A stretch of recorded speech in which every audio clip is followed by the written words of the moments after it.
ایک نیک بادشاہ گزرا ہے، اس نے ایک مندر کو فتح کرنے کے لیے 16 دفعہ حملہ کیا اور 16 دفعہ ناکام ہوا۔ آپ غور کریں کتنی عجیب بات ہے کہ 16 دفعہ ایک بندہ جنگجوئی کرے اور شکست اٹھائے۔ لوگ مرتے ہوں گے، تکلیف ہوتی ہوگی، ذلت اٹھانی پڑتی ہوگی، مگر وہ اللہ کا بندہ لگا رہا کہ میں نے اس مندر کو فتح کرنا ہے۔ 16 دفعہ شکست کھانے کے بعد کسی نے سلطان محمود غزنوی سے کہا کہ آپ نے کوشش میں تو کوئی کمی نہیں کی، اب کسی اللہ والے سے دعا بھی کروا لو کہ اللہ تعالیٰ تمہیں کامیاب فرما دے۔ تو اس وقت کے ایک بزرگ تھے حضرت خواجہ ابوالحسن خرقانی رحمۃ اللہ علیہ، یہ سلسلہ نقشبندیہ کے بزرگ تھے، ان کی خدمت میں وہ حاضر ہوا۔ حضرت کی خانقاہ تھی اور اس دن وہاں جو مریدین تھے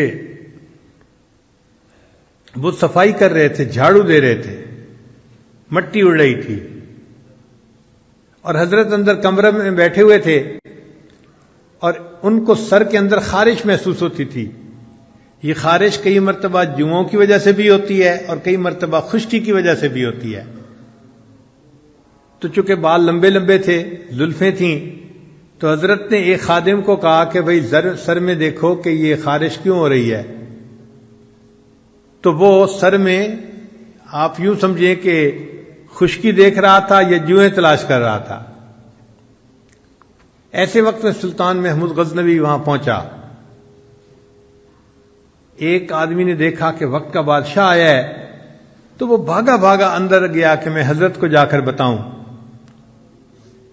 اور وہاں تو منظر ہی عجیب تھا کہ حضرت تو سر جھکا کے بیٹھے ہوئے تھے اور جو خادم تھا وہ ان کے بالوں میں خشکی یا جوئیں تلاش کر رہا تھا۔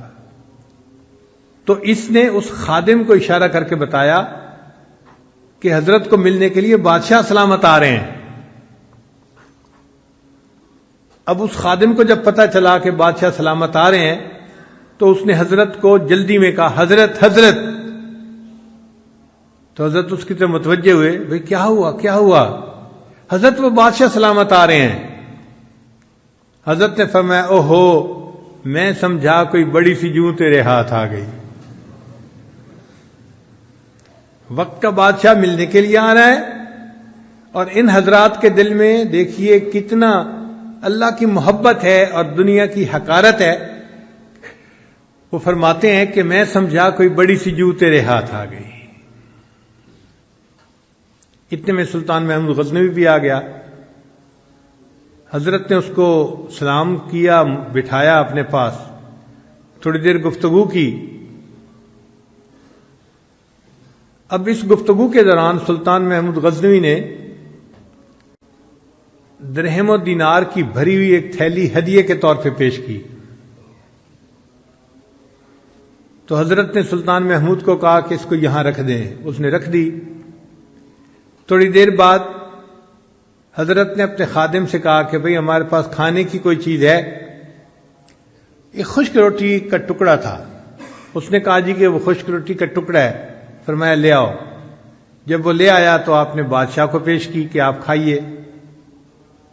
اب بادشاہ نے خشک روٹی کا ٹکڑا جو اپنے منہ میں ڈالا تو وہ اتنا خشک تھا کہ حلق سے نیچے نہ اترا،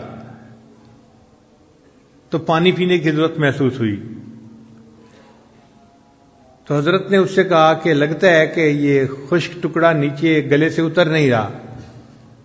اس نے کہا جی ہاں، یہ اتنا خشک ٹکڑا ہے کہ میرے گلے سے نیچے نہیں اتر رہا۔ فرمایا جیسے میری خشک روٹی کا ٹکڑا تمہارے گلے سے نہیں اتر رہا، یہ تمہارے درہم و دینار کی تھیلی میرے بھی گلے سے نہیں نیچے اتر رہی۔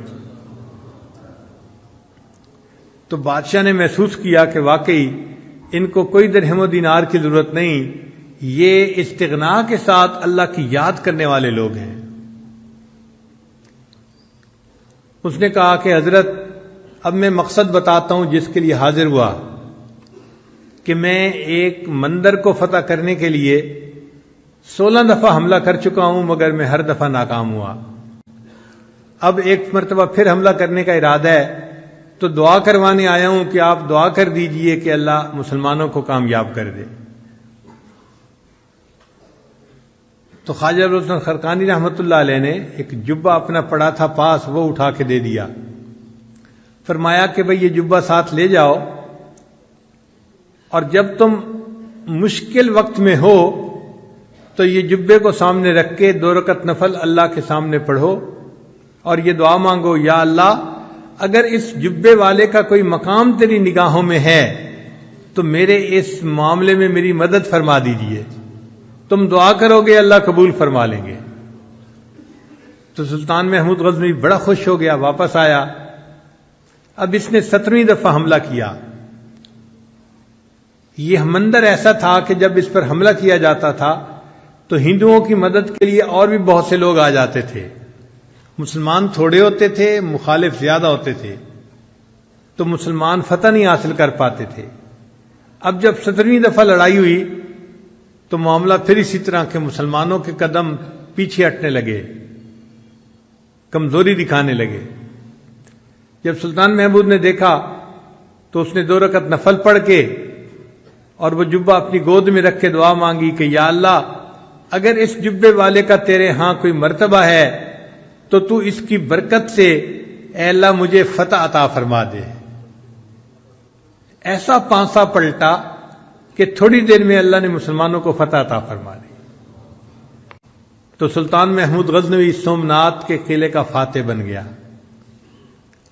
اب مندر کے اندر بہت ساری مورتیاں تھیں، تو سلطان محمود غزنوی نے حکم دیا کہ سب بتوں کو توڑ دیا جائے۔ تو اس وقت ہندوؤں نے نمائندہ بھیجا کہ یہ جو ہمارا خاص 2 بت ہیں آپ ان کو نہ توڑیں، اور اس کے بدلے ہم آپ کو سونا دے دیتے ہیں، جتنا وزن اس کا ہے اتنے وزن سونا ہم آپ کو دے دیتے ہیں۔ تو سلطان محمود غزنوی نے کہا کہ اگر میں سونے کے عوض یہ بت دے دوں گا تو ساری دنیا مجھے بت فروش کہا کرے گی۔ میں بت فروش نہیں ہوں، میں تو بت شکن ہوں، ان کو توڑنے والا ہوں، میں تو توڑ کے رہوں گا۔ اور اللہ کی شان کہ جب سلطان محمود نے اس بت کو توڑا تو وہ اندر سے خالی تھا اور اس کے اندر بڑے قیمتی ہیرے جواہرات تھے، اور ان کی قیمت سونے کی قیمت سے بھی زیادہ تھی۔ تو سلطان محمود بت شکن کہلایا کہ اس نے بتوں کو بھی توڑا اور اللہ نے اس کے بدلے اس کو دنیا کا مال بھی عطا فرمایا۔ خیر سلطان محمود بڑا خوش تھا، اس نے سوچا کہ میں جاتا ہوں اور حضرت خواجہ عبد الخالق غیدوانی رحمۃ اللہ علیہ کا شکریہ ادا کرتا ہوں۔ من لم یشکر الناس لم یشکر اللہ، جو انسانوں کا شکر ادا نہیں کرتا وہ اللہ کا بھی شکر ادا نہیں کرتا۔ چنانچہ سلطان محمود غزنوی خواجہ ابوالحسن خرقانی رحمۃ اللہ کے پاس حاضر ہوا، بڑا خوش تھا۔ حضرت نے پوچھا کہ سلطان محمود کیا معاملہ ہے؟ حضرت آپ نے وہ جبہ دیا تھا تو میں نے دعا مانگی تو اللہ نے مجھے سومنات کا فاتح بنا دیا۔ تو خواجہ ابوالحسن خرقانی رحمۃ اللہ نے فرمایا کہ سلطان محمود تم نے بڑی تھوڑی قیمت لگائی، اگر اس وقت تم یہ دعا مانگتے اے اللہ مجھے پورے جہان کا فاتح بنا دے، اللہ تعالیٰ تجھے پوری دنیا کا فاتح بنا دیتے۔ تو اللہ والوں کا اللہ کے ہاں ایسا مقام ہوتا ہے کہ اگر ان کی برکت سے دعا مانگی جائے تو قبول ہوتی ہے۔ کہتے ہیں کہ سلطان محمود غزنوی جب فوت ہوا تو کسی نے خواب میں دیکھا، اس نے پوچھا سلطان محمود آگے کیا بنا؟ کہنے لگا کہ اللہ نے میری مغفرت فرما دی۔ اس نے کہا سلطان محمود کون سا عمل تھا جو اللہ کو پسند آیا؟ تو سلطان محمود کہنے لگا کہ ایک دفعہ میں ایک اللہ والے کی خانقاہ پہ گیا تھا، لوگ صفائی کر رہے تھے اور مٹی اڑ رہی تھی، تو میں نے اس مٹی سے کراہت کرنے کی بجائے اس مٹی کو اپنے چہرے پہ مل لیا تھا برکت کے لیے کہ یہ اللہ والوں کے قدموں کی مٹی ہے، میں اس کو اپنے چہرے پہ مل لیتا ہوں۔ اللہ کو میرا یہ عمل پسند آیا، فرمایا کہ تم نے میرے ایک ولی کی جگہ کی مٹی کو چہرے پہ ملا تھا، اب اس چہرے کو جہنم کی آگ نہیں جلا سکتی، میں تجھے بلا حساب جنت عطا فرماتا ہوں۔ تو جو اللہ کی محبت اپنے دل میں پیدا کرتا ہے اور اللہ کے عاشقوں میں شامل ہو جاتا ہے، پھر اللہ تعالیٰ اس کو یوں دلوں کی بادشاہی عطا فرما دیتے ہیں۔